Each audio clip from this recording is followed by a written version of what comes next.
Matter किससे मिलकर बना हुआ है? दुनिया जो कि हमें दिखाई ही नहीं दे रही और हमारे आसपास ही है।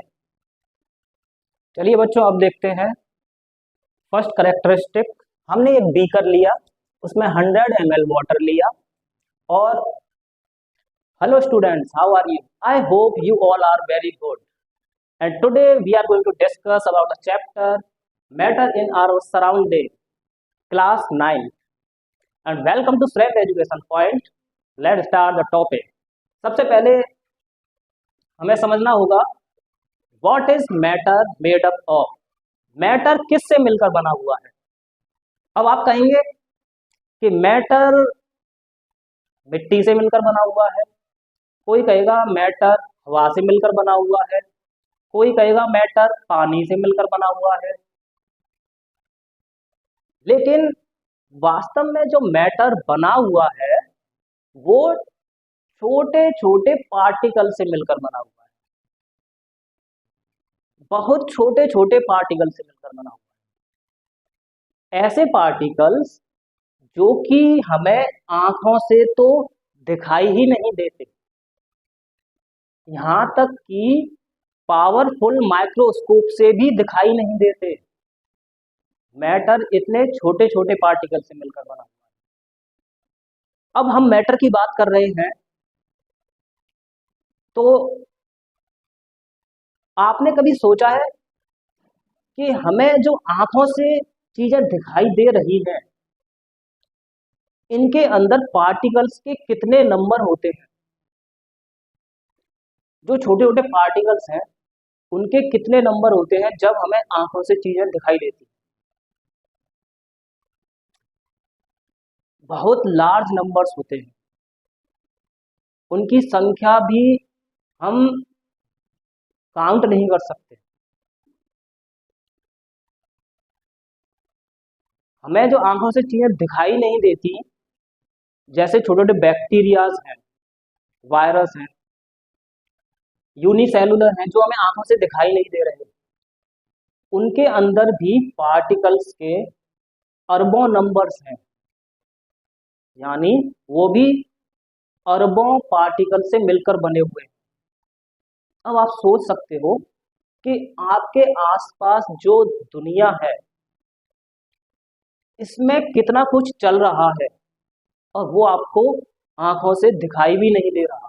मतलब हमारे आसपास बहुत सारे जीव जंतु हैं, हमारे शरीर में भी बहुत सारे जीव जंतु हैं, लेकिन वो हमें दिखाई नहीं दे रहे, उनकी अपनी एक अलग ही दुनिया है। कितनी सोचने वाली बात है। लेकिन हम केवल ये दुनिया जो हमें आंखों से दिखाई देती है हम उसी को समझते हैं, लेकिन इससे भी बड़ी दुनिया जो कि हमें दिखाई ही नहीं दे रही और हमारे आसपास ही है। Characteristics of particles of matter. जो छोटे छोटे पार्टिकल्स हैं उनके करेक्टरिस्टिक के बारे में हम समझते हैं। The particles of matter are very small, यानी मैटर के पार्टिकल्स बहुत ही छोटे होते हैं जो कि हमें आंखों से दिखाई नहीं। The particles of matter have spaces between them. Matter के जो पार्टिकल्स होते हैं उनके बीच स्पेस होता है, यानी रिक्त स्थान होता है। The particles of matter are constantly moving. Matter के जो पार्टिकल्स होते हैं लगातार मूव करते रहते हैं, चाहे वो लिक्विड हो, गैस हो, सॉलिड हो, सभी के पार्टिकल्स लगातार मूव करते रहते हैं, उनके अंदर हमेशा मूवमेंट चलता रहता है। The particles of matter attract each other. और जो मैटर के पार्टिकल्स होते हैं वो एक दूसरे को अपनी ओर आकर्षित करते हैं, उनके अंदर अट्रैक्टिव फोर्स काम करती है। चलिए बच्चों, अब देखते हैं first characteristic. Particles of matter are very small. जो मैटर के पार्टिकल्स होते हैं वो बहुत स्मॉल होते हैं, यानी बहुत छोटे से होते हैं, जो कि हमें आंखों से क्या माइक्रोस्कोप से भी दिखाई नहीं देते। तो इस एग्जाम्पल को समझते हैं।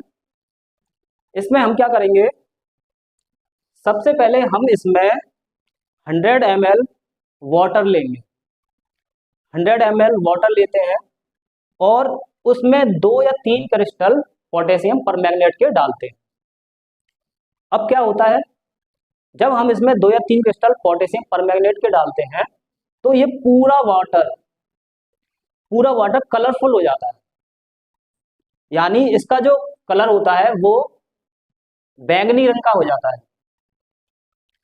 अब हम इसमें कलरफुल वाटर में से 10 ml वाटर निकालते हैं और उसको 90 ml कलरलेस वाटर में हम 10 ml कलरफुल वाटर को मिक्स करते हैं। अब हम देखते हैं कि ये जो वाटर था जो हमने अभी 90 ml लिया था उसमें हमने 10 ml कलरफुल वाटर को मिक्स करा तो ये वाटर भी पूरा कलरफुल हो गया। हमने यहाँ से प्योर वाटर में 2-3 क्रिस्टल पोटेशियम परमैंगनेट के डाले, उसके बाद हमने देखा कि ये पूरा वाटर जो है पूरा कलरफुल हो गया। उसके बाद हमने इसमें से 10 ml वाटर लेकर कलरलेस वाटर में हमने और मिला दिया तो ये भी पूरा कलरफुल हो गया। अब ऐसे ही हमने यहाँ से 10 ml वाटर और लिया, उसके बाद हमने ये कलरलेस वाटर में फिर मिला दिया, 90 ml कलरलेस वाटर में 10 ml और मिला दिया तो ये वाटर भी पूरा कलरफुल हो गया।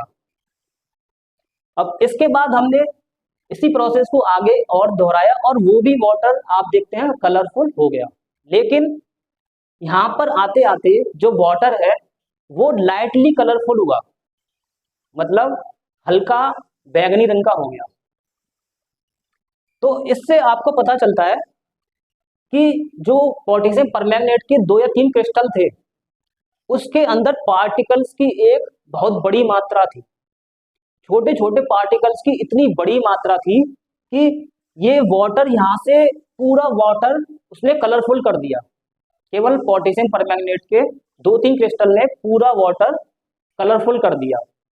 यहाँ आगे आते आते वाटर थोड़ा लाइटली कलरफुल हुआ।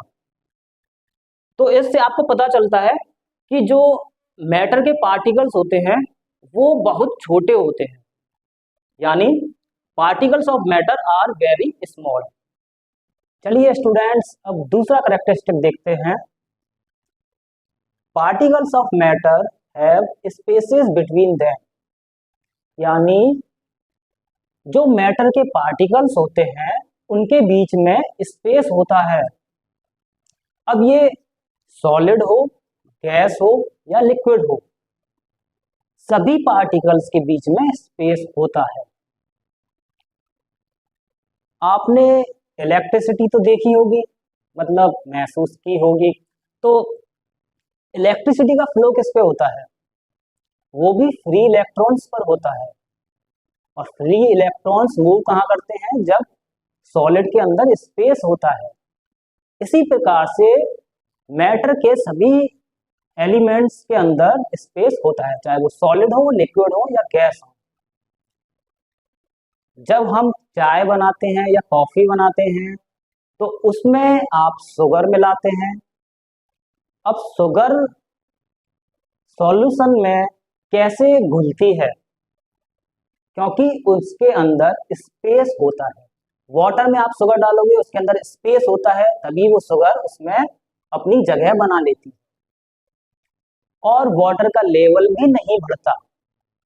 चलिए इस एक्सपेरिमेंट की सहायता से समझते हैं। हमने एक बीकर लिया, उसमें 100 ml वाटर लिया और इस वाटर में हमने 50 ग्राम शुगर ऐड की।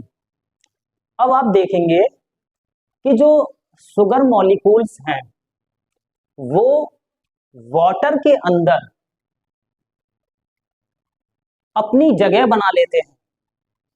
तो शुगर मॉलिक्यूल्स वाटर में मिक्स हो जाएंगे और छोटे छोटे पार्टिकल्स में टूट जाएंगे। और हम देखेंगे कि वाटर का जो लेवल है वो भी आगे नहीं बढ़ेगा, वाटर का लेवल भी उतना ही रहेगा। इससे ये सिद्ध होता है कि मैटर के बीच में, मैटर के जो पार्टिकल्स होते हैं उनके बीच में स्पेस होता है। और जब हम मिल्क में शुगर ऐड करते हैं या वाटर में शुगर ऐड करते हैं, चाय बनाते समय, कॉफी बनाते समय, तो उसका आप देखते हैं लेवल नहीं बढ़ता है। तो आज के लिए बस इतना ही। मेरे चैनल को ज़्यादा से ज़्यादा शेयर करें और सब्सक्राइब करें। वीडियो पसंद आए तो लाइक करें। Thank you.